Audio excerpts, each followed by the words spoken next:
Boa noite a todos, sou Marilene, bibliotecária da Faculdade São Vicente de Irati. Estamos iniciando agora o nosso segundo encontro do nosso projeto Conectando Conhecimentos. Desde já quero agradecer a presença de todos vocês e dizer que poderão enviar perguntas pelo chat e ao final serão respondidas. Lembrando também que o evento tem certificação para todos os inscritos. Quem não se inscreveu ainda dá tempo, pode se inscrever aí no chat, está o link disponibilizado, pode se inscrever, né? E sem mais delongas, está conosco para moderar essa live o professor Paulo Pinheiro, da disciplina de Direito Penal aqui do campus. Boa noite, professor Paulo, seja muito bem-vindo. Boa noite, Marilene.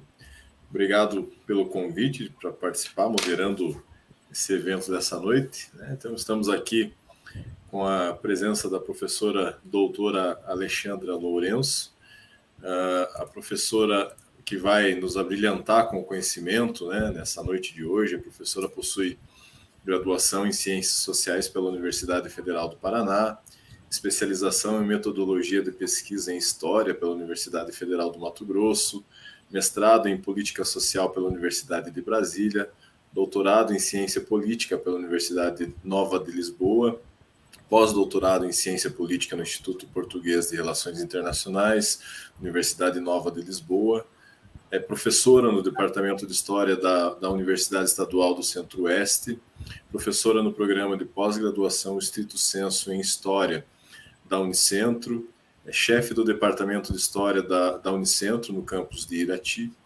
pesquisadora e vice-coordenadora do Núcleo de Pesquisas em História da Violência e pesquisadora no Laboratório Discursividades, Mulheres e Resistência na Unicentro, Dimensões da Violência contra as Mulheres, Mapeamento do Fenômeno na região de Irati.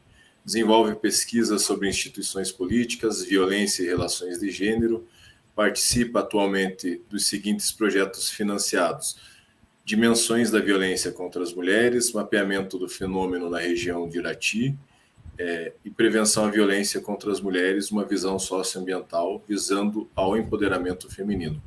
Professora, seja muito bem-vinda à Faculdade de São Vicente, seja muito bem-vinda à Faculdade de São Vicente. É uma honra ter a senhora aqui para compartilhar o seu conhecimento conosco e, desde já, passo a palavra para a senhora. Ao final, eu e a Marilene vamos repassar aí as perguntas dos alunos para que sejam dirimidas aí as dúvidas deles. Obrigado, professor. Eu que agradeço. Então, eu quero começar cumprimentando a todos, todas, todes que possam estar aí nos assistindo, né? Tirando esse tempo precioso que temos aí à noite para poder discutir esse tema que é extremamente importante no Brasil. Agradecer também a Marilene e a professora Elisa Schutz pelo convite para realizar essa fala no projeto Conectando Conhecimentos, que é um projeto, pelo que me explicaram, extremamente interessantes, né, que prevê várias lives, e tenho certeza que vai ser um grande sucesso aí na Faculdade São Vicente. Agradecer também ao professor Paulo, né, que está fazendo a mediação. Então, eu acho que nós já vamos começar, para que não sejamos tão longos assim, né? Então, vamos lá. Eu vou abrir aqui o meu slide para que eu consiga enxergar melhor, né? E eu vou organizar minha fala em 3 momentos, né?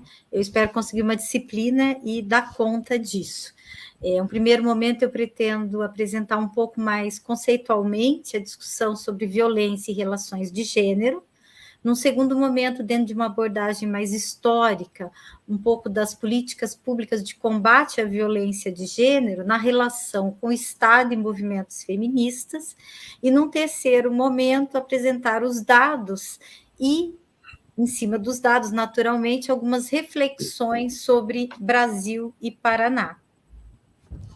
Então, começando, eu queria dar início a essa discussão sobre violência, né? Violência é algo muito amplo, né? E dependendo do autor ou autora que se adote, nós podemos ter compreensões várias, né? Nós temos desde a violência física, violência simbólica, podemos falar em violência institucional, violência do Estado. Então, a violência ela tem muitas ramificações e muitas possibilidades de definições. Mas pensando sociologicamente, inclusive recorrendo aí a autores clássicos, né, o próprio Max Weber, em Sociologia da Dominação, que ele nos ajuda a pensar o fenômeno da dominação e da violência, mas pensando a violência, então, dentro dessa perspectiva mais clássica, poderíamos dizer que a violência é algo que está presente em todas as sociedades humanas, e, na verdade, no indivíduo, no ser humano. Então, poderíamos perguntar por que a violência ela é um tema tão importante de discussão, em especial no mundo todo hoje, mas, claro, no Brasil, que é o nosso foco hoje. Porque, ainda que nós possamos pensar que a violência ela existe em toda e qualquer sociedade, seja a violência, inclusive, considerada lícita, né, ou não, mas o que torna ela algo preocupante e sociologicamente importante é o índice em que ela ocorre, o grau que ela ocorre, a incidência. E como é que nós sabemos quando a violência ela não é só um dado, né, um fato social, um fenômeno que está na sociedade, mas é um fenômeno patológico, ou seja, ela realmente é um problema que merece uma atenção especial do Estado, né, das instituições educacionais e de todos os órgãos envolvidos com as relações sociais. É quando nós comparamos uma sociedade com a outra e verificamos que o grau em que ocorre a violência, ela é superior demasiadamente em relação a outras sociedades que têm uma cultura semelhante, ou seja, estamos falando em comparação de sociedades ocidentais, né, capitalistas do mesmo século. Né? Então, quando nós comparamos essas sociedades, então nós percebemos que a violência, quando ela ocorre num índice muito alto, ela se torna algo preocupante. E, no caso, ela se torna aquilo que nós chamamos um problema social. Mas qual é a relação, então, entre violência e relações de gênero? É porque, na contemporaneidade, é muito importante pensar as relações de gênero considerando o fenômeno da violência. Então, vou tentar ser mais precisa ao definir um pouco o gênero e fazer o casamento entre essas duas questões. Como eu disse, a violência ela pode estar em vários setores, mas essa violência que eu me proponho discutir nessa palestra é aquela violência que está diretamente relacionada com as relações generificadas. Né, são aquelas relações que elas são tanto relações sociais, como também elas se apresentam no cotidiano como relações interpessoais. Então, vamos pensar um pouco agora o que é gênero. Gênero, dentro de uma... Para pensarmos gênero, é importante considerarmos que não existe uma escola única que discute gênero, assim como não existe uma teoria única. Né? Os estudos de gênero, eles se consolidaram, foram se consolidando fora do Brasil nos anos 80 e nas universidades brasileiras de forma mais incisiva nos anos 90.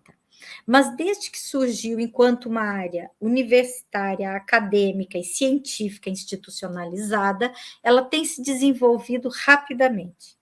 E dentro dessa área de estudo, várias são as escolas que surgem, e pode haver divergências, né? Pequenas divergências no conceito. Eu vou adotar hoje, para pensar essa nossa discussão, eu vou partir, né, de um conceito que é bastante conhecido no Brasil, que é da estadunidense, uma historiadora estadunidense chamada Joan Scott.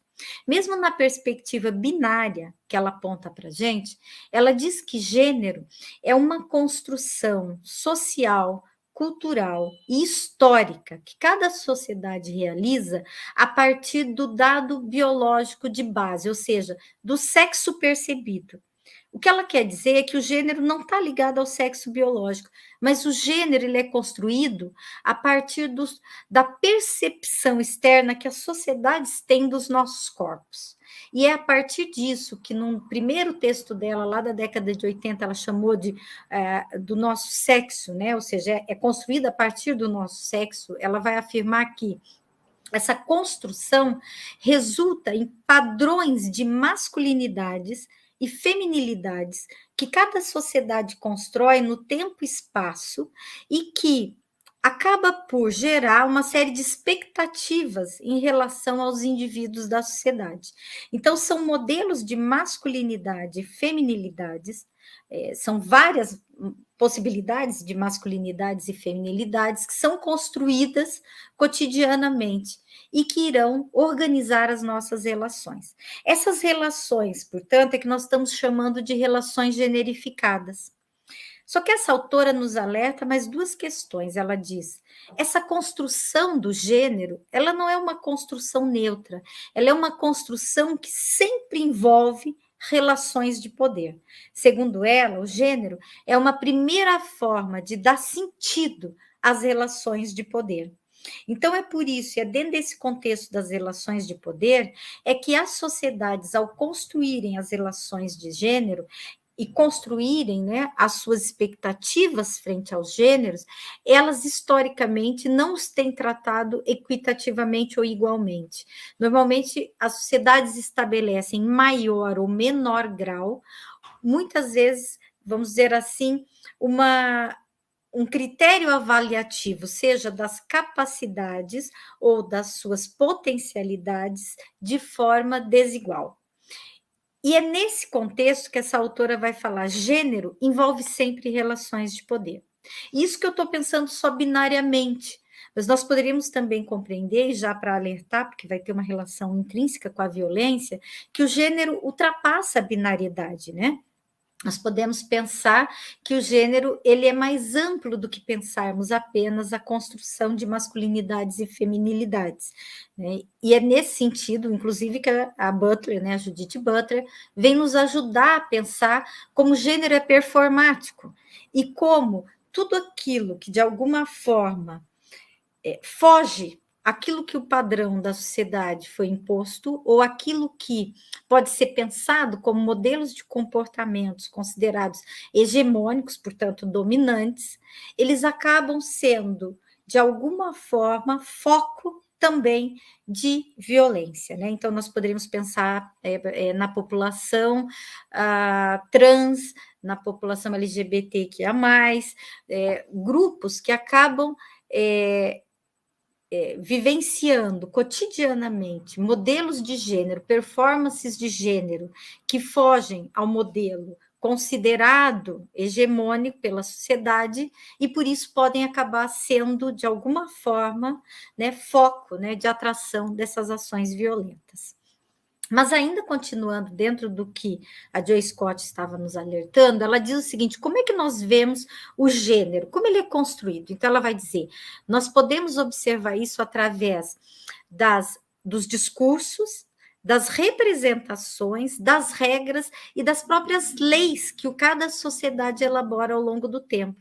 Porque uma legislação, ela mais do que propor uma regulamentação, né, quando positivada, né, e não apenas um regramento, mas positivada, né, da vida, mas ela tem em si um discurso, né, ela também é um discurso, e esse discurso ele é carregado de representações, de modelos que devem ser seguidos ou modelos que devem ser ignorados, né?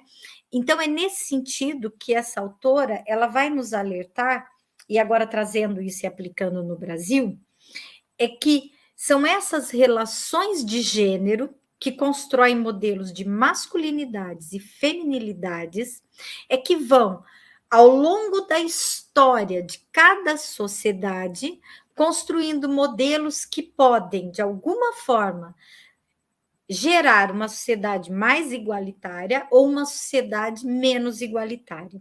Uma sociedade mais pacífica ou uma sociedade na qual a violência de gênero vai estar presente constantemente.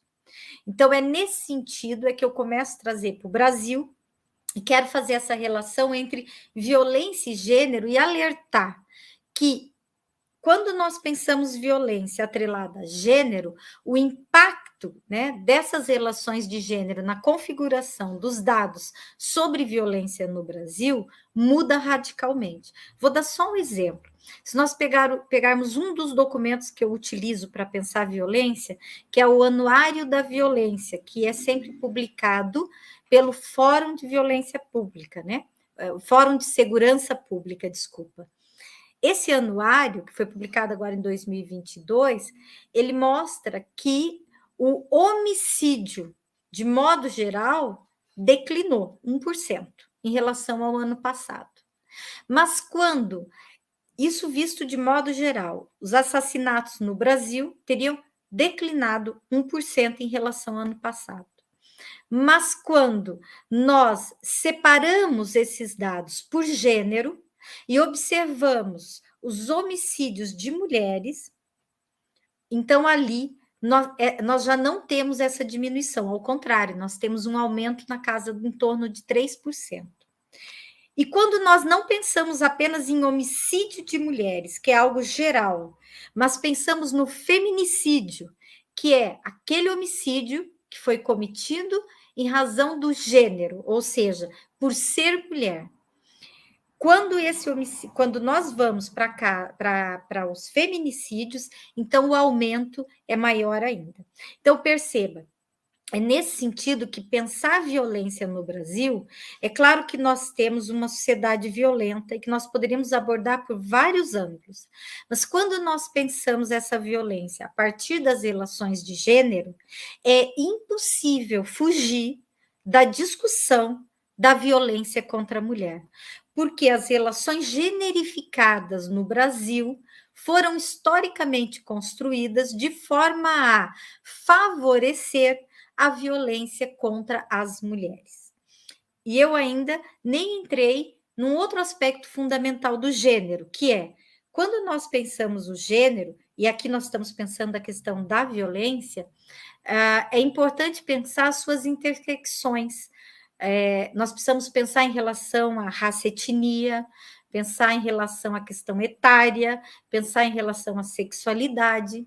Em alguns casos, como no caso raça, etnia, nós conseguimos dados. O anuário já nos traz os dados e nos mostra, inclusive, que as mulheres que são predominantemente assassinadas no Brasil são mulheres negras, né? Em torno de 66%.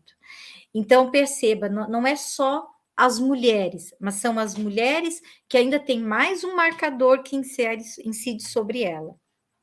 Outra questão importante, ainda para podermos fechar esse primeiro momento, é que essa violência de gênero, ela também pode ser praticada com base naquilo que nós chamamos de um modelo de masculinidade. E há toda uma área de estudo sobre masculinidades. Inclusive, já vou dar uma dica de um trabalho interessante. Tem um trabalho da professora Kate Marsh, que trabalha a violência a partir da masculinidade no Paraná nos anos 50. Ela analisou processos crimes de Curitiba, e ela vai mostrando como aqueles processos que envolviam violência contra as mulheres, mas eram processos nos quais todo o texto, todo o teatro que se formava, né, a partir dos depoimentos, da defesa e da própria tese defendida, demonstrava um modelo de masculinidade muito preciso da nossa região, no qual a própria violência cometida era considerado um dado da masculinidade. Era como se a identidade masculina estivesse em jogo, se ele não defendesse a sua honra, ou por um amor maluco, um amor enlouquecedor, né? Ele teria bebido ao extremo, mas teria sido um ato isolado. Então, perceba, o que eu quero aqui tentar fechar é que a violência de gênero, ela não é só violência contra a mulher, né? Como a Eliette Safiotti já havia alertado, a violência de gênero ela é algo muito mais amplo, né? Mas em um modelo de sociedade androcêntrica como a nossa, na qual a própria ordem, a própria estrutura social, ela tem concentrado o poder predominantemente em mãos masculinas, e toda ordem e organização, ela se pauta no masculino. Segundo a Eliette Saffioti, uma socióloga precursora dos estudos de gênero do Brasil, ela vai nos mostrar que, dentro desse modelo de sociedade androcêntrica, a violência de gênero, ela acaba sendo praticada predominantemente contra as mulheres. Então, e ela mostra que isso resulta desse próprio modelo, do que ela chama, né, essa autora, de uma sociedade patriarcal, né? Eu prefiro, inclusive, o termo androcêntrico, porque nos ajuda a entender que esse modelo de dominação masculina resulta de uma estrutura que foi construída social e culturalmente. Então, por isso, agora eu quero abordar um pouco como foi essa historicidade aí de construção. E vamos lá nas raízes históricas desse modelo.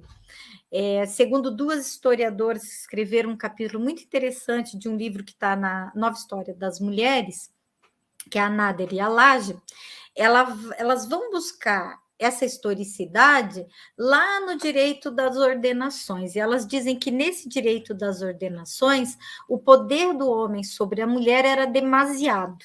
E elas vão citar para nós, inclusive eu trouxe só alguns exemplos, as ordenações filipinas, né? Então nós estamos lá no Brasil colônia, né? E elas vão alertar que ali no primeira metade do século XVII, né, onde as legislações filipinas foram implantadas, elas tiveram uma pequena pausa, mas depois elas vêm para, era algo de Portugal, mas vêm para o Brasil, e elas acabam tendo uma duração muito longa no Brasil, né? Elas vão ficar em vigor por mais de 2 séculos, né? Até a primeira metade do século XIX. E, segundo essas autoras, elas acabam por ser a gênese do direito civil brasileiro. E elas vão falar isso para tentar fazer um rápido, um salto histórico conosco e nos mostrar que, de fato, essas legislações acabaram tendo um efeito mais duradouro no Brasil, porque elas vão acabar influenciando também a organização do Código de 1916, que vai entrar em vigor em 17. Então, segundo essas autoras, e é muito engraçado aqui, né, porque nós estamos fazendo um pulo histórico, eu não estou querendo dizer, nem elas, que o Brasil de hoje é igual ao Brasil colônia, né? Nós já passamos por Brasil colônia, Brasil império, estamos no Brasil república e agora já estamos no século XXI. O que elas estão dizendo não é que ele é idêntico, mas o que elas querem dizer é que, resgatando aquilo que está na Joy Scott, é que uma sociedade constrói as suas relações de gênero historicamente. E um dos elementos que ajudam a construir essas relações de gênero são as próprias normas, as próprias leis. Elas vão moldando esses comportamentos também. E no caso do gênero, isso é muito forte porque regulamenta as relações matrimoniais, as relações interpessoais, as relações domésticas. Então, é nesse sentido que elas vão afirmar que esse modelo patriarcal, que consagrava a mulher e o seu corpo como posse do patriarca, que seria o pai ou o marido, tem sido apontado como uma das principais causas sobre o sentimento masculino de posse sobre as mulheres na atualidade.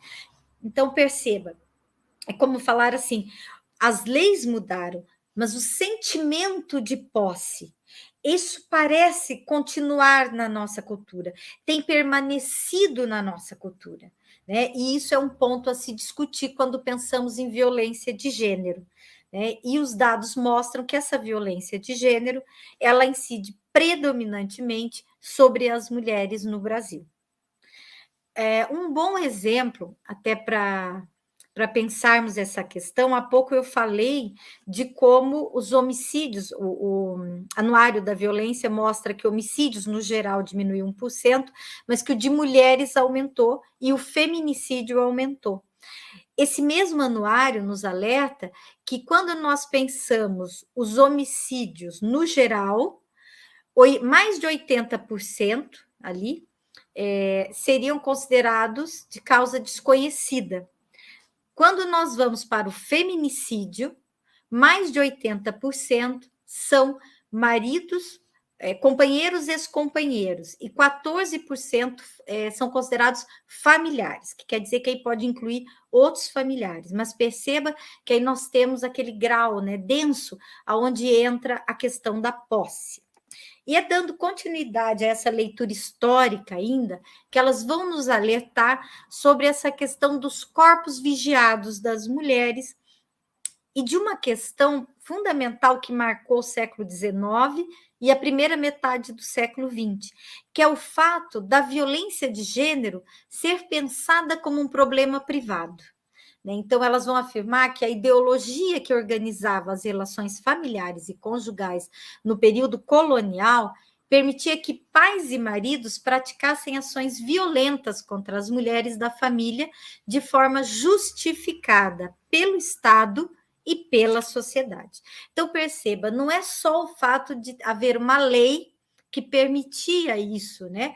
A sociedade também entendia aquela violência como atos corretivos, né? Era uma punição corretiva. Então, ali, né, ninguém mexia. Era aquele ditado popular que depois eu me lembro que nasci nos anos 70 ainda escutei muito, que era aquela ideia de em briga de marido e mulher, vizinho não mete a colher. Quer dizer, de onde que nós herdamos isso, né?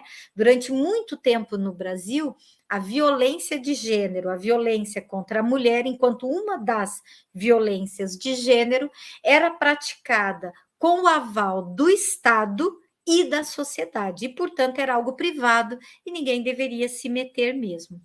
Os corpos das mulheres eram representados como propriedade dos homens, e eles deviam ser vigiados, controlados, e, em especial, para que, enquanto um bem, não fosse usurpado por outros homens. Então, essas autoras vão mostrando como, historicamente, essas relações generificadas, elas foram moldadas no Brasil pelas instituições, pelos discursos, pelas representações, mas também pela legislação vigente. Para Lana Lage e Maria Beatriz Nader, na história do Brasil, durante muito tempo, a violência sofrida pelas mulheres não era considerada, então, um problema social que exigisse a intervenção do Estado. Ou seja, era algo de ordem privada. Só que isso vai mudar. Isso vai mudar, em especial, quando, no século XX, em especial ali na segunda onda do feminismo, e mesmo um pouco antes, as mulheres começarem a se organizar, e não só as mulheres, nós teremos outros movimentos sociais nesse momento, e começarão a questionar as instituições e também os modelos vigentes de ordem política que as ignoravam, né? Então, aí nós vamos ter, podemos dizer que, e falando, existiam vários movimentos sociais, em especial ali nos anos 60, 70 do século XX, mas os movimentos de mulheres, chamados movimentos feministas, eles vão questionar principalmente a resposta que o Estado dava para essa situação das mulheres. E aí vai haver a exigência de políticas públicas de combate à violência contra a mulher, ou às mulheres, até porque nós temos que pensar que as mulheres, nós estamos falando de um leque amplo, que é interseccionado, como eu falei, por classe, raça, etnia, etário, né, sexualidade. Então, nós temos vários outros marcadores que vão fazer com que essas mulheres sejam plurais. E essas mulheres, nesse momento, claro, não são todas absorvidas igualmente pelo movimento, mas os movimentos em vários países, não é algo que está acontecendo só no Brasil, na verdade aqui até um pouco depois, mas internacionalmente ele está pressionando no século XX para que os estados nacionais deem uma resposta para esse fenômeno, porque até então o Brasil não é uma exceção, né? Uma grande parcela dos estados ainda não havia legislado de forma adequada sobre esse problema, muitas vezes ainda considerando essa violência de gênero que incide predominantemente sobre a mulher como uma violência de ordem privada na qual o Estado não deveria interferir.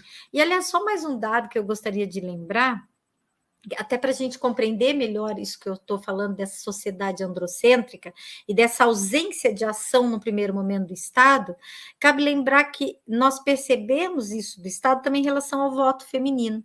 É muito comum falarmos que na terceira década do século XX as mulheres conquistaram o direito ao voto, e realmente, e quando lemos aquela legislação, ela é bastante interessante, mas para quem tiver curiosidade, leia até o fim. Quando você chegar bem no final, você vai observar que o voto para as mulheres casadas era facultativo, o que significa que, considerando que a boa parte das mulheres adultas brasileiras na década de 30 eram casadas, a maior parte delas ainda se sentiam muitas vezes coibidas pelas relações familiares. É como se o Estado quisesse falar, olha, ali eu não vou arbitrar, deixa que isso é coisa de ordem privada e o casal que decida. Mesmo que a lei não indicasse a necessidade de autorização, os estudos históricos mostram que muitos tribunais regionais fizeram consultas perguntando se, para autorizarem uma mulher a retirar o título, né, e poder exercer o seu direito, ele precisaria pedir autorização do marido. Então, é nesse contexto que eu busquei, né, trazer essa historicidade para configurar como no Brasil nós construímos esse modelo e que hoje, claro, ainda colhemos os frutos, né? Mas lembrando que o Brasil não é uma exceção ainda totalmente, né? Século XIX, início do século XX, uma boa parcela dos países ainda não tinha uma legislação específica voltada para isso, e mesmo uma política pública implementada. Mas como fruto, justamente, dessas lutas, né, feministas e femininas, podemos dizer assim, porque, de modo geral, a luta contra a violência direcionada às mulheres, atualmente compreendida como uma das formas de violência de gênero, foi uma luta onde mulheres de diversos segmentos se incorporaram, né? Não necessariamente só mulheres feministas eram contra a violência, né? Então, nesse momento, o que elas estão falando? Elas estão dizendo, olha, a violência não é um problema privado, a violência é um problema social. E é a partir, então, dos anos 70 do século XX que nós começamos a ter o que chamamos de construção de um campo que ele é de luta, sim, da militância, do movimento da rua, das mulheres, mas também um campo de pesquisa que começa a se consolidar. Em 70, aí eu gostaria de fazer um histórico rápido para pensar essas ações de tanto demanda do movimento feminista quanto das políticas sociais implementadas, porque isso é algo importante. Muitas vezes falamos da política, mas esquecemos que ela foi uma resposta às demandas dos movimentos, aquilo que a sociedade estava exigindo, ou pelo menos parcela dela. Então, em 75, foi declarado pela Organização das Nações Unidas o Ano Internacional da Mulher, que determinou que nos 10 anos seguintes deveria haver um esforço para promover igualdade entre homens e mulheres, né? Então, perceba, então a década de 70 é considerada para nós uma década importante onde as organizações e, posteriormente, os estados nacionais, eles começarão, né, a aderir a esses acordos, aderir a essas convenções e tentarão implementar nos seus países políticas públicas que busquem igualdade de gênero. E aqui vem a questão.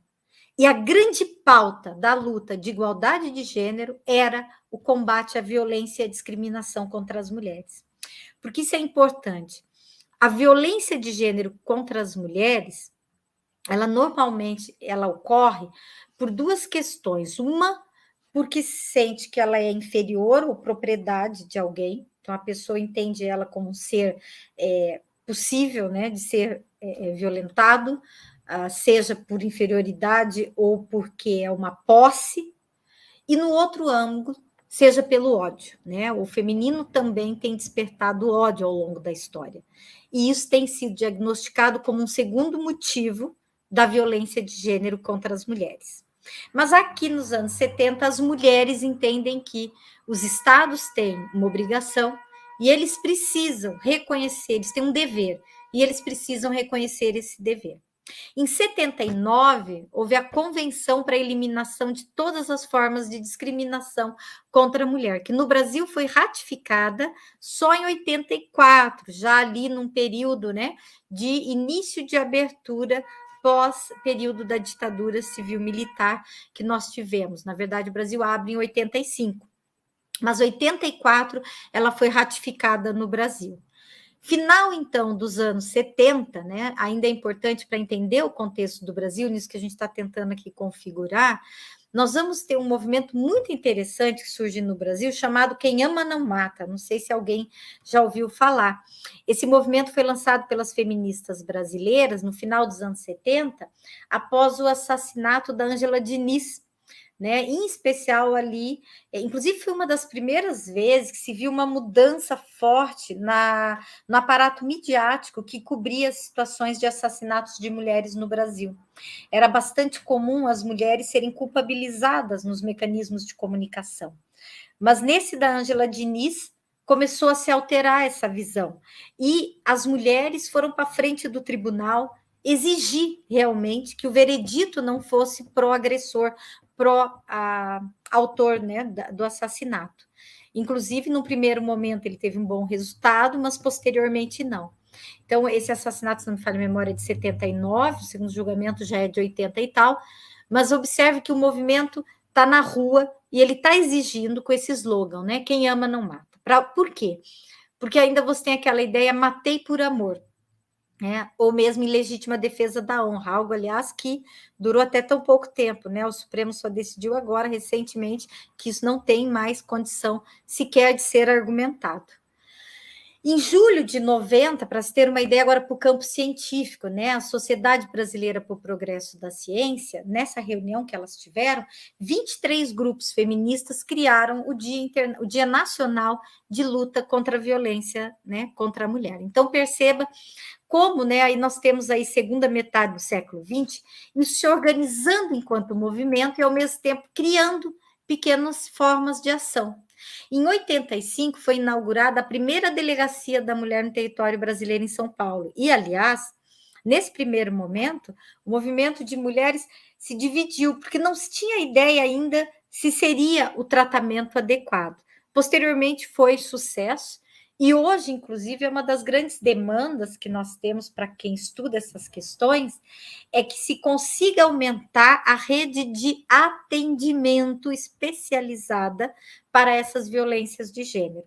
Então, no caso, com delegacias especializadas, com pessoas especializadas, ou aquilo que chamamos de delegacia da mulher. O SOS Mulher e albergues também é dessa época, os primeiros. Em 95 foi aprovada e ratificada no Brasil a Convenção de Belém do Pará, que justamente buscava punir, prevenir, erradicar a violência contra a mulher. Então, perceba que nós já temos uma convenção agora que ela é interamericana, né? Então, nós já estamos trazendo para próximo aquilo que se produz. A partir dos anos 2000 é que vai surgir uma política nacional de enfrentamento à violência contra as mulheres no Brasil. Em 2003 vai ser inaugurada a primeira Secretaria Especial de Política para as Mulheres, e em 2006, então, nós teremos, né, a promulgação da lei, vai ser sancionada a Lei Maria da Penha, e como um dos seus institutos, nós temos essa medida protetiva de urgência, que, aplicada dentro da Lei Maria da Penha, ela vem buscar resguardar, né, a vítima de violência doméstica, ou violência doméstica, que é uma violência de gênero, dentro da lógica das relações generificadas que eu citei até aqui. Aliás, eu sei que, para quem é do direito, tem estudado essa lei, e vale a pena, é muito interessante, tem um documentário bastante interessante, porque é importante perceber que o Estado vai dando essas respostas, mas ele é pressionado a isso, né? A lei Maria da Penha, que ganhou esse nome por conta da Maria da Penha, essa lei ela foi justamente aprovada e entrou em vigor porque a Maria da Penha ela processou o Estado brasileiro fora do Brasil, né? Ou seja, ela processou em órgãos internacionais, porque até então, e eu faço pesquisa de violência contra a mulher desde a década de 90, Eu me lembro, final da década de 90, fazendo pesquisa na cidade de Cuiabá, em delegacias das mulheres, era bastante comum nós termos aquela situação delas tirarem a queixa, o agressor voltava a casa, uma semana depois elas voltavam novamente a queixa, então aquelas folhas ficavam com várias folhas coladas, né, com várias incidências. E a Lei Maria da Penha, ela vem mudar um pouco essa relação, porque o agressor não pode sair tão facilmente, né, com uma cesta básica ou algo do gênero, ou seja, o Estado ele passa a tomar para si a responsabilidade de como lidar com a questão, né? Quem vai estudar a lei a fundo vai saber muito mais do seu funcionamento. Aqui, como eu tenho uma fala curta hoje, a ideia é passar rápido. Mas indo ainda nesse histórico de demanda social, né? Ou seja, de luta de mulheres e de homens também, que lutaram ao lado das mulheres para conseguir uma resposta do Estado para coibir essa violência de gênero contra as mulheres. Nós vamos ter depois a promulgação da Lei 2015, né? A Lei 2015, que é a Lei do Feminicídio, né? Ela vem trazer aspectos bastante interessantes para quem pesquisa. Por quê? Porque antes, e nós vamos ver isso nos dados, se der tempo, os homicídios de mulheres vinham num pacote único. E como os dados vinham assim, muitas vezes era difícil perceber qual era aquela mulher, né, que foi assassinada, por exemplo, num assalto a banco, ou numa bala perdida na rua, né? Ela entrava para a estatística do homicídio de mulheres, mas nós não tínhamos como saber se aquele assassinato daquela mulher ocorreu em função do gênero, ou seja, se ela morreu por ser mulher, né? E, aliás, no caso brasileiro, já deixando explícito, o anuário para conseguir, porque o anuário da violência, assim como o Atlas da Violência, para conseguir trabalhar com essa discussão, né, o Anuário de Segurança Pública e o Atlas da Violência, para conseguir trabalhar com isso, eles cruzam os microdados da saúde com os dados da segurança pública, para tentar, muitas vezes, estabelecer se aquela mulher foi vítima de um feminicídio, ou seja, se ela morreu, se ela foi assassinada pelo fato de ser mulher, né? Seja por conta da posse, seja por conta do abuso sobre ela, seja por conta do ódio sobre ela, mas se foi por ser mulher que ela morreu. E na maioria dos casos, mais de 80% dos casos, são parceiros e ex-parceiros os autores da ação. Logo, o que se percebe é que o femicídio no Brasil, ou feminicídio no Brasil, ele tem estado diretamente atrelado à violência doméstica. Na maioria das situações, ele é a continuidade de uma situação de violência que se estabeleceu a partir dessas relações do espaço doméstico ou de proximidade familiar e domesticidade, o que nos ajuda a entender a importância daquele histórico anterior, que percebe como esse modelo de relações de gênero, né, entre homens e mulheres no Brasil, atribuiu relações perigosas que favorecem as relações de violência, em especial no âmbito doméstico e conjugal. E a partir daí, para a gente, eu tenho que ir um pouco rápido aqui, porque a ideia era só mostrar, né, essa legislação. Em 21, mas só para fechar antes, inclusive 2015, um outro motivo pelo qual é importante é porque, para formular políticas públicas mais adequadas, nós precisamos de dados, nós precisamos de números. E a lei do feminicídio, ao conseguir agora impor a separação, né, dessa tipificação de homicídio de mulheres, ela vai nos permitir pensar políticas públicas mais adequadas para trabalhar com essa situação. Por isso, eu milito, inclusive, nessa causa e volto a afirmar que é muito importante, inclusive o treinamento do pessoal da segurança e dos que fazem o atendimento a essas mulheres, para perceberem que nem todo homicídio de mulheres é um homicídio comum, mas uma grande parcela, que é o que os dados nos mostram, do homicídio de mulheres no Brasil é motivado pelo gênero ou pelas relações generificadas. E aí precisa uma política pública específica para trabalhar isso. Outra legislação ainda importante que nós, né, para entender no combate dessa violência de gênero contra a mulher, é a de 2021, que ela vem instituir uma política nacional de informações e estatísticas relacionadas à violência contra a mulher. E poderíamos nos perguntar, mas por que uma política de estatística é importante? Por aquilo que eu acabei de falar. Se nós não tivermos dados, é mais difícil pensar uma política concreta. Vamos pensar o caso de Irati. Em Irati, nós temos poucos instrumentos especializados para o atendimento às mulheres. Os dados sobre as mulheres, muitas vezes, ficam soltos nos dados do montante geral de atendimentos realizados. Então, como nós conseguimos esses dados? Nós temos que fazer pesquisa em loco. Nós temos que solicitar aos órgãos, nós temos que solicitar a CESP Paraná, nós temos que solicitar a Polícia Militar, a Polícia Civil de Irati e tentar mapear um pouco. Mas esses dados também podem ser buscados, inclusive para quem tiver interesse na pesquisa sobre o tema.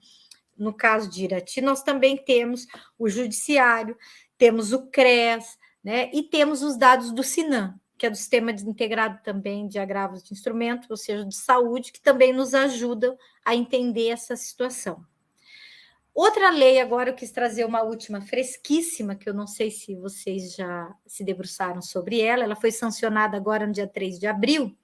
Essa lei, ela vem regulamentar o assédio sexual e as vítimas, o tratamento, o atendimento às vítimas de assédio sexual nos órgãos públicos, né? Então, por exemplo, todo setor público, todo órgão público, essa legislação agora vem se preocupar com essa questão. E aí, o que isso reflete aonde eu quero, né, terminar esse momento da fala? Isso aqui é o resultado da resposta a essas demandas que foram colocadas. E o que nos mostra é que a cada ano nós temos tentado avançar na conquista de instrumentos, mas que no montante, o que essas políticas fazem? Elas buscam criar uma rede de enfrentamento e de atendimento a essas mulheres, e não só mulheres, no caso também, outros que possam ser vítimas dessa violência de gênero. Então, perceba que mesmo com esses instrumentos, infelizmente, que agora é onde eu vou entrar, os nossos dados, eles continuam a avançar. Quando eles não avançam, no máximo eles ficam estáveis, mas eles não regridem. Né? E é por isso que eu queria apresentar bem rápido agora, que eu percebo que eu já estou no meu tempo, essas reflexões sobre Brasil e Paraná, a partir de, ainda que eu já tenha passeado por isso, a partir de dados, primeiro de homicídios de mulheres e feminicídio, e depois dados que envolvem violência doméstica. Quando nós pensamos a violência doméstica, nós temos o boletim de ocorrência, medida protetiva de urgência, atendimentos telefônicos e presenciais que eu utilizo para pensar. E o motivo é porque eu trabalho com dados da segurança pública, então eu não estou considerando aqui outros dados. Então, bem rápido, só para fechar esse panorama, no Brasil, pensando em homicídio de mulheres, feminicídio e violência doméstica, em 2012, o Brasil ocupava a 7ª posição no mapa da violência entre 84 países com dados semelhantes que foram comparados. Lembra que eu falei que a violência é um problema patológico quando o seu dado excede muito as sociedades semelhantes, né? Então, perceba, nós ocupávamos a 7ª posição entre os países que mais matavam as suas mulheres. E aqui nós estamos falando em homicídio no geral, porque nós não separávamos feminicídio ainda. Em 2015, 3 anos depois, nós conseguimos ir para a 5ª posição. Nós pioramos muito a nossa situação.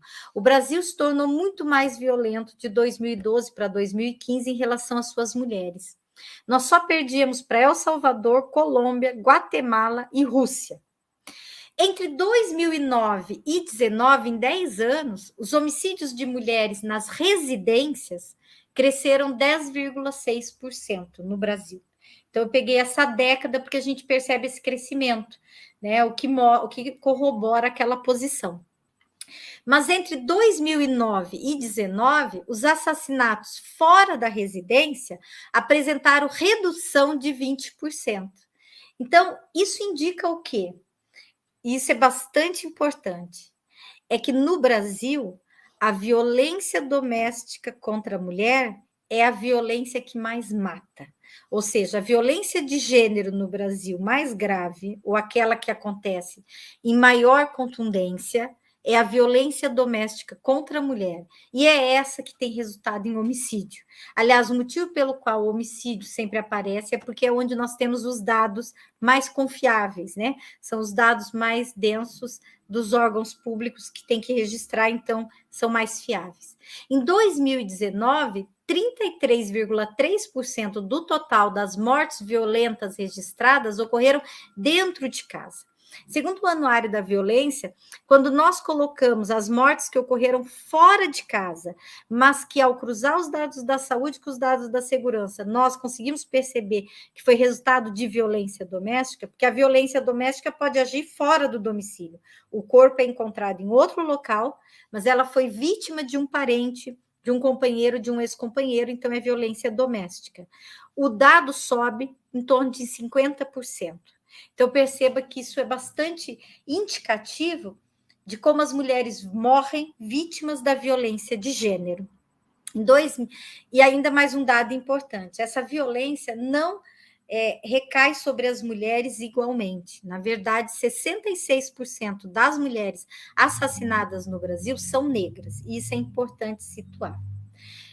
Feminicídio agora e a violência doméstica, porque aí é uma tipificação que só vai surgir a partir de 2015, porque antes nós não podíamos falar em feminicídio ainda. Em 2019, houve um aumento de 7,3% nos casos de feminicídio em comparação a 2018. Então, veja, continua. Agora, quando se tipifica o feminicídio, se observa o mesmo aumento. No primeiro semestre de 2020, o número de feminicídios aumentou quase 2%. Entre 2016 e 2021, a quantidade de feminicídios cresceu, agora quando nós pegamos um período maior, né, em torno de 44,3%. Então, perceba, quando nós vamos para o feminicídio, os índices saltam. E aí, novamente, nós podemos comparar sempre agora no último dado 2022, que saiu em 2023 sobre 2022, que mostra novamente que se o homicídio geral diminuiu 1%, o homicídio de mulheres aumentou e o feminicídio ainda mais, ou seja, o assassinato de mulheres em função do gênero. Homicídio de mulheres, feminicídio e violência doméstica no Paraná agora, né? Não Brasil, mas Paraná. Em 2012, quando o Brasil era a 7ª posição, o Paraná era um dos estados que alavancava o Brasil para a 7ª posição. Nós ocupávamos a 3ª posição, como o estado que mais matava suas mulheres. Em 2015, o Paraná passou para a 19ª e em 2017 para a 21ª posição. E aí podia se perguntar, por que então diminuiu? E aí nós temos algumas questões. Não é que diminuiu. Numericamente, nós continuamos a progredir.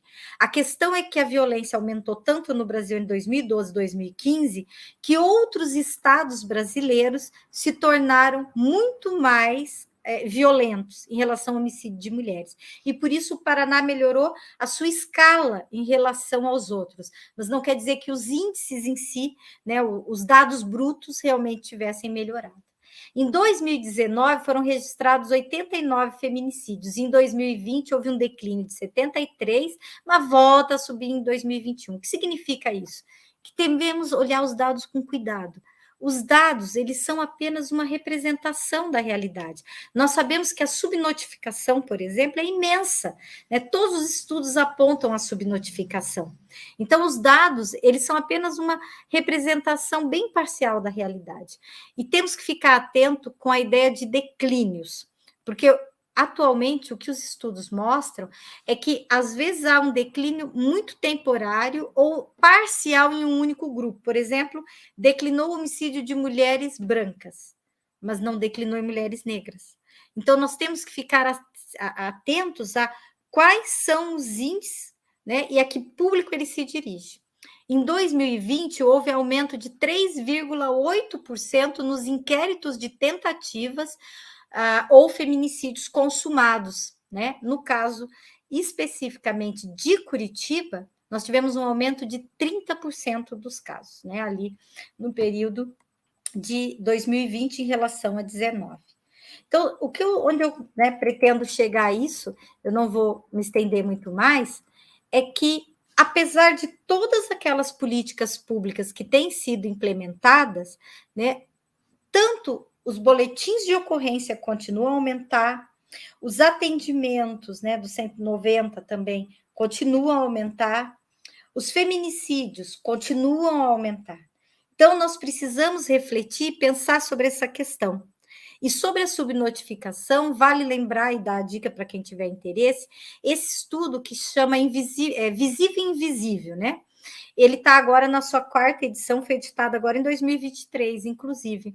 Nessa edição de 2019, que é feito pelo Datafolha, junto com o Fórum Brasileiro de Segurança Pública, foi constatado que 53% dos casos as mulheres não notificam serviços especializados. Então, tudo isso que eu estou colocando ainda é apenas assim uma representação da oficialidade.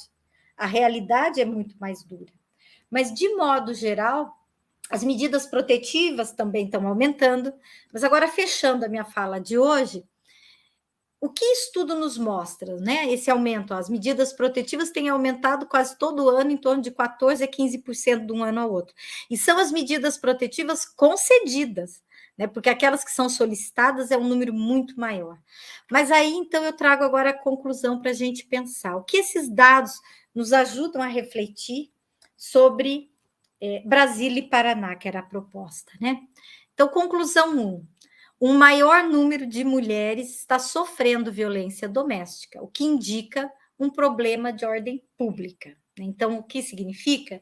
Que, apesar de todos os mecanismos, um maior número de mulheres continuam a sofrer violência de gênero, que no Brasil, por conta da própria historicidade nossa, ela tem se manifestado predominantemente no espaço doméstico ou atrelado às relações domésticas.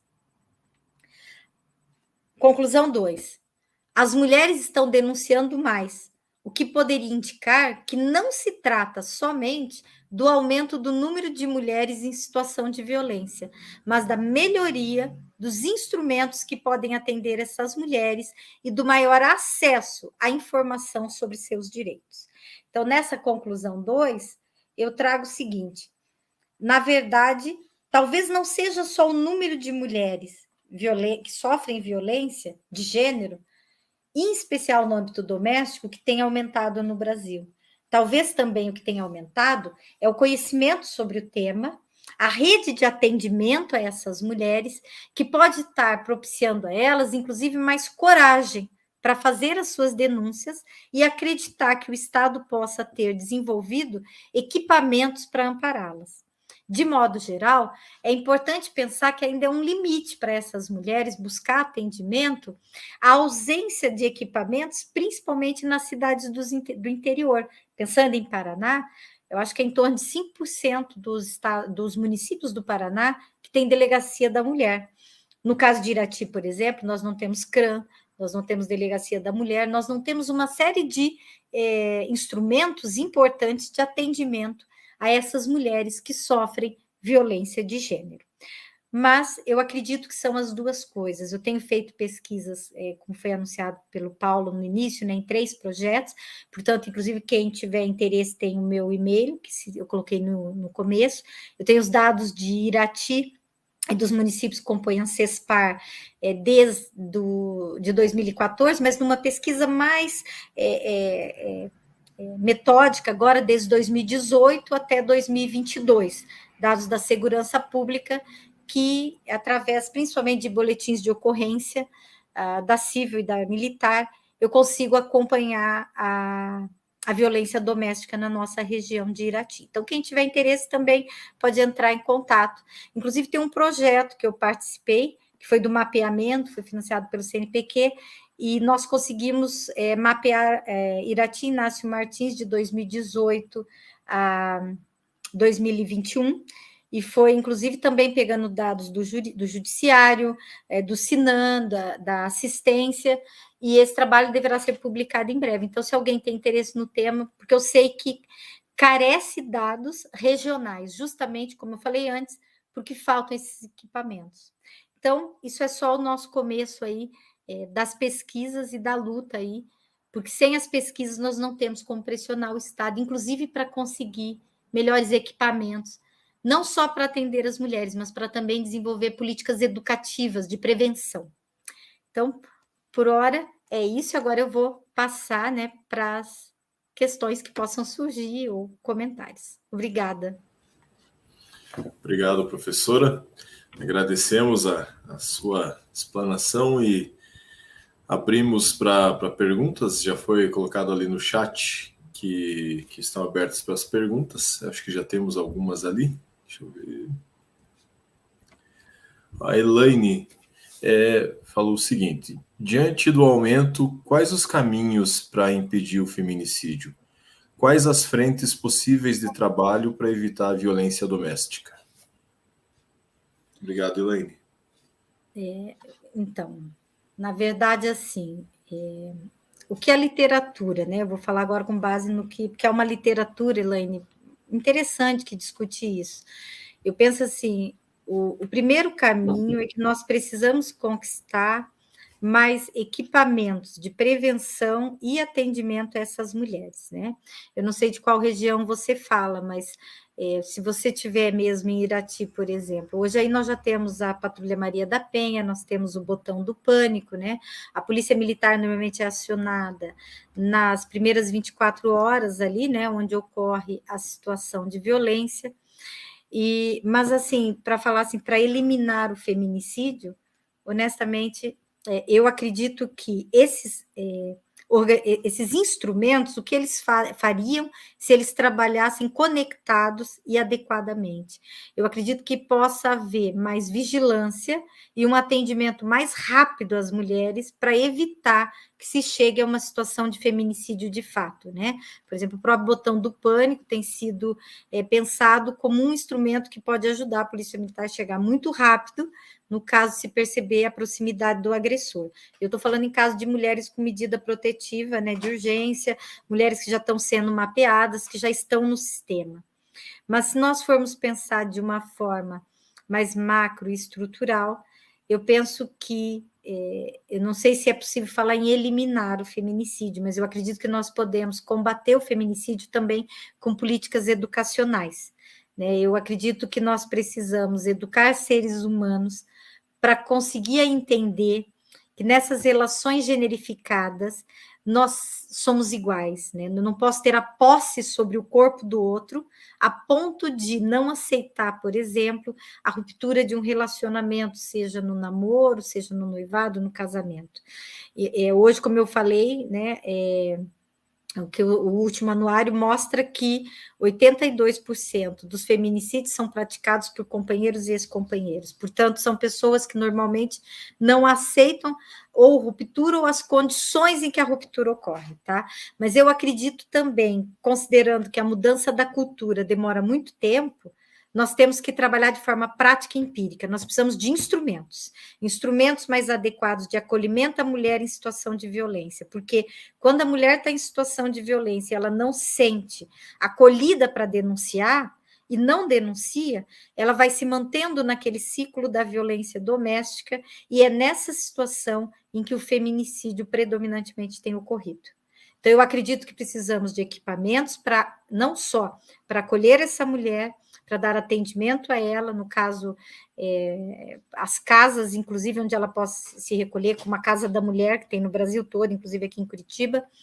Em Irati nós vamos ter algumas vertentes, mas também atendimento psicológico, reinserção no mercado de trabalho, algumas situações até ajudar a mudar do lugar onde ela está estabelecida para o futuro, muitas vezes até para outras cidades, isso tem ocorrido, mas também aquelas situações de vigilância que o botão do pânico e outras instâncias possam estar conectadas a ela.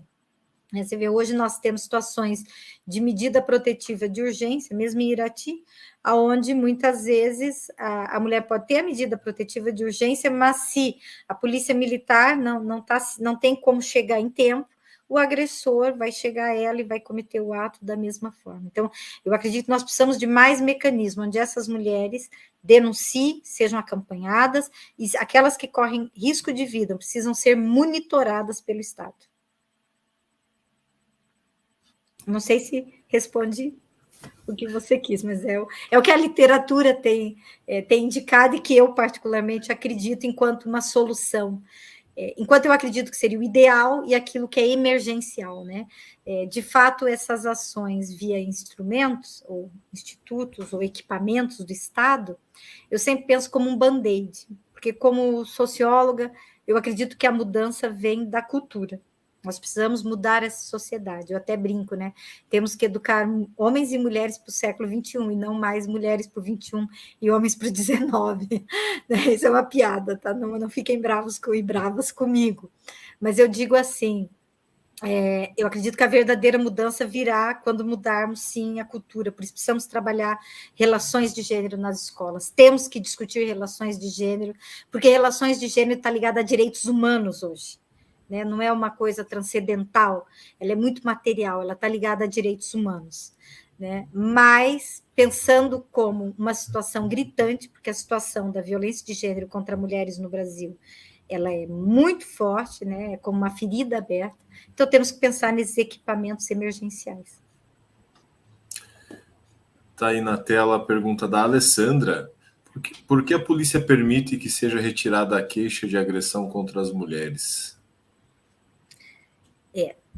Isso aí talvez fosse melhor até perguntar para eles diretamente, mas eu vou lhe responder com base no que minhas pesquisas mostraram, tá? E eu acho que isso pode variar um pouco, né? E talvez até o professor Paulo, que está no âmbito do direito, consiga explicar melhor. Não é exatamente a polícia que deixa, a questão é que, uma vez registrado o boletim de ocorrência, isso aí depois vai ser encaminhado, vai ser agendado um horário no tribunal, e é lá, naquela audiência, posteriormente, que ela pode desistir de dar continuidade ao processo, né? Então, é ali que, muitas vezes, a questão emperra. Tá? Até porque a gente tem que considerar uma coisa muito importante. A mulher que denuncia, muitas vezes, ela, no fundo, ela não quer que o agressor vá preso, porque ele é pai dos filhos, ele é o marido, ele socialmente, né, ela sofre uma cobrança social por ser a mãe que fez aquilo, a esposa que fez aquilo, a noiva, a namorada, etc., né, ou a filha. Então, perceba, o que ela quer é que a violência acabe. Né? Então, e na hora que ela denuncia, muitas vezes é porque a violência está ali gritante, então ela está cheia de hematomas, né? Aquilo está acontecendo, e ela, um filho, um vizinho, liga para a polícia militar, ou é uma violência que vem acontecendo há tempos, e ela cria coragem, e ela vai à polícia civil, porque a polícia civil é aquela violência mais corriqueira, que já vem acontecendo. A violência da polícia militar é aquela das 24 horas, e é lá que o boletim é registrado, quando é aquela situação de denúncia da hora. Esses que são registrados pela polícia militar, quando a gente fala no calor do momento, a mulher está cheia de hematomas. Até essa audiência ser marcada, isso vai passar um tempo. Vamos pensar em 30 dias, por exemplo. Daqui 30 dias, os hematomas desapareceram, arrefeceu para ela toda aquela situação que ela vivenciou. Quando ela chega no tribunal para definir o futuro daquele processo, já é outra realidade que ela está vivendo naquele momento. Então, a gente tem que ver um pouquinho isso, porque não é, pelo menos pelo que está na lei, não é a Maria da Penha que permite a retirada da queixa na polícia. Né? Agora, o que acontece, que eu também, nas minhas pesquisas, já observei, é que a denúncia e o registro do boletim de ocorrência, ela não é condicionada a vítima aceitar, ela é incondicionada, quer dizer, o Estado constatou a violência, por exemplo, quando a polícia militar atende um chamado e ela chega e ela vê a situação de violência, ou de hematomas e etc., e gritos, choros e etc., ela registra, e isso é incondicionado. Quer dizer, ela não precisa que a vítima diga, eu quero registrar queixa. Ela constatou, o Estado tem o dever de fazer isso. Todavia, devido ao próprio trâmite posterior, onde muitas vezes a própria mulher não quer isso, porque ela não quer o encarceramento do seu companheiro, nem sempre, né, os profissionais irão agir dessa forma, até muitas vezes, pelo próprio... Assim, eu não sei como falar isso também sem ser incorreta, mas nós temos também nos colocar em todas as posições dos que atuam. Muitas vezes, até numa cidade menor, como Irati, onde as pessoas se conhecem, muitas vezes ele poderá, se ele impor, vou fazer, né, o registro e vou dar andamento, a mulher depois entender que não era o desejo dela. Então, eu percebo que, e eu não concordo com essa posição, já deixando claro, tá? Mas eu faço pesquisa há um tempo e já colhi muitos depoimentos e situações, eu compreendo porque há esse receio, né, em alguns municípios, principalmente menores, onde há uma maior proximidade entre os agentes de segurança e a população, onde eles conhecem aquelas pessoas do cotidiano. Tá? Mas eu não acho que é o adequado, porque o Estado justamente tornou, né, incondicionada, justamente para que haja uma proteção sobre essa mulher, independente da vontade dela. Por quê? E aí volta a minha fala. Porque se admitiu finalmente, e aliás foi algo que eu não comentei, mas segundo a Vânia Pazinato, que é uma das autoras que discute muito políticas públicas desse tipo no Brasil, ela vai alertar que a Maria da Penha é o marco de guinada em que o Estado passa a reconhecer a violência doméstica contra a mulher como uma questão social, como uma questão pública, e não mais de ordem privada. Então, por isso, eu não concordo com aquele comportamento que alguns agentes possam ter, eu apenas o compreendo no contexto, tá?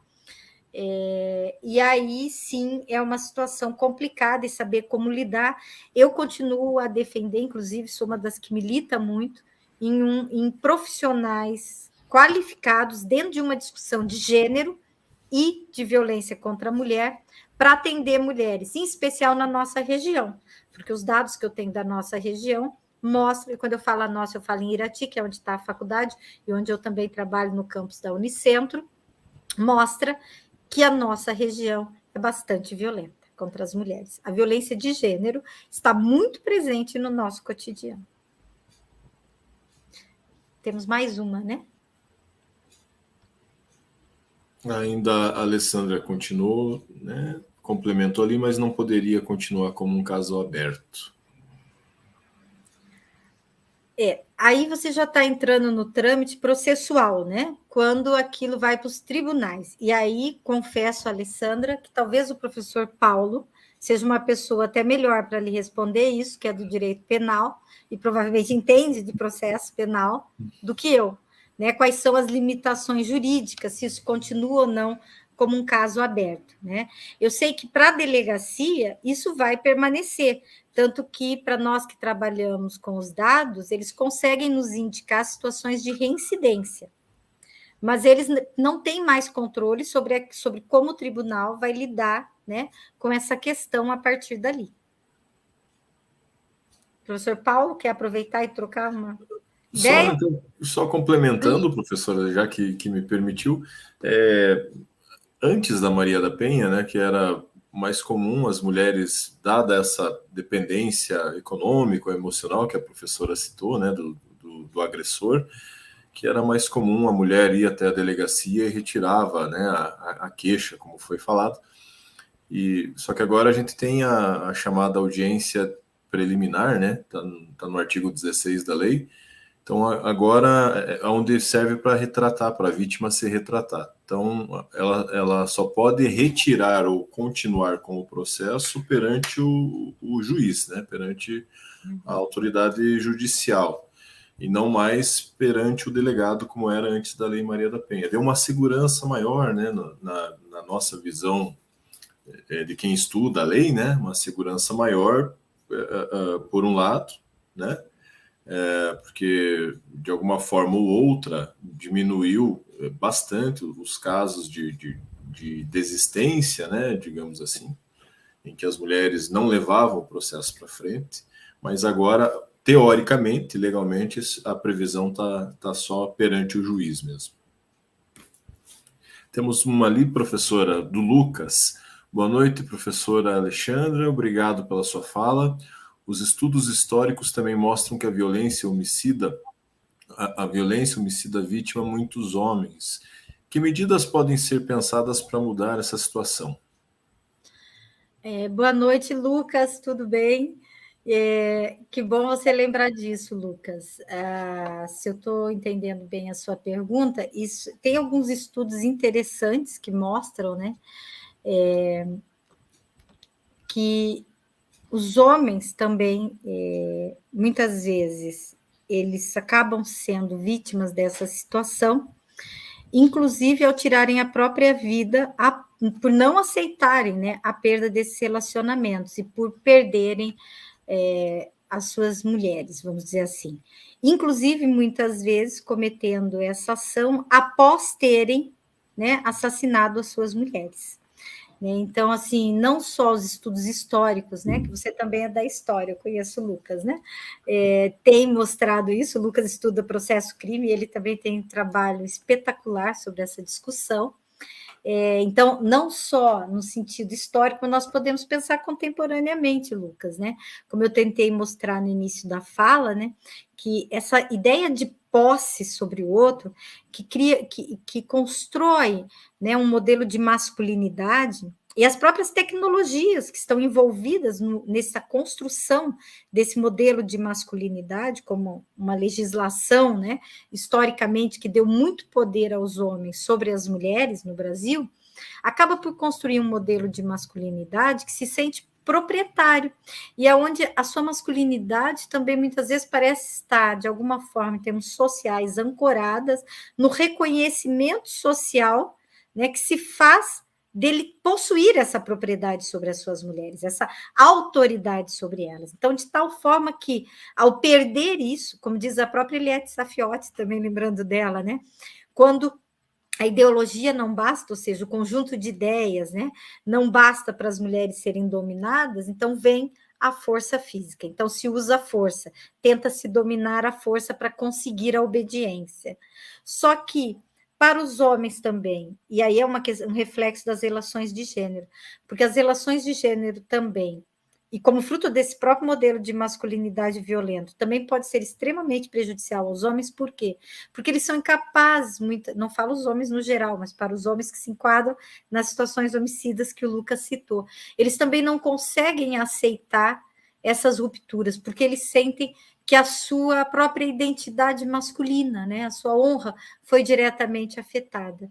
E aí é onde muitas vezes eles também acabam tirando suas vidas, né? Hoje nós temos estudos que têm focado, inclusive, nessa questão, não só pensando historicamente, mas pensando contemporaneamente, né? Porque tem acontecido muitos casos na atualidade, onde eles ou matam ou tentam matar as suas companheiras e depois acabam por tirar a própria vida porque entendem que a ruptura é inaceitável. Por quê?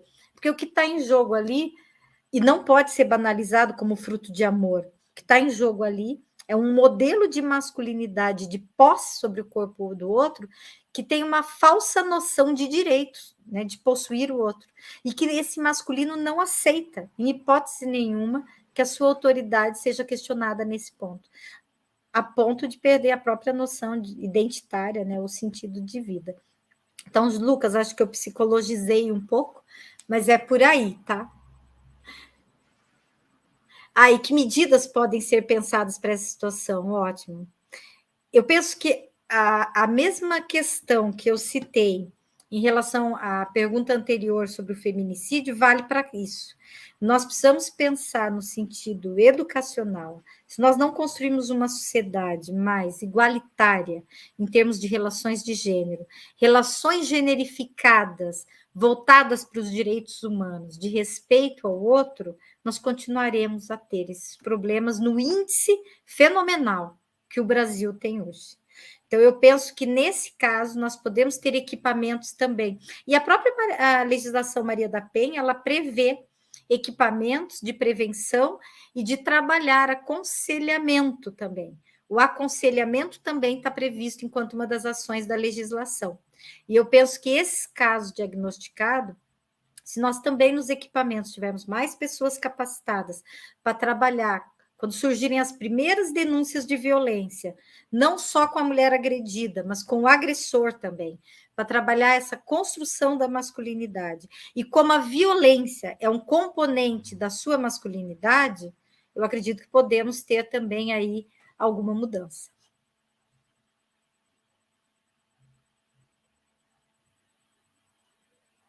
Obrigado pela pergunta, Lucas. Eu acho que não temos mais nenhuma pergunta, né? Então vamos hoje. Patrícia, Marilene, eu acho que podemos, então, encerrar por aqui, né? A professora também já está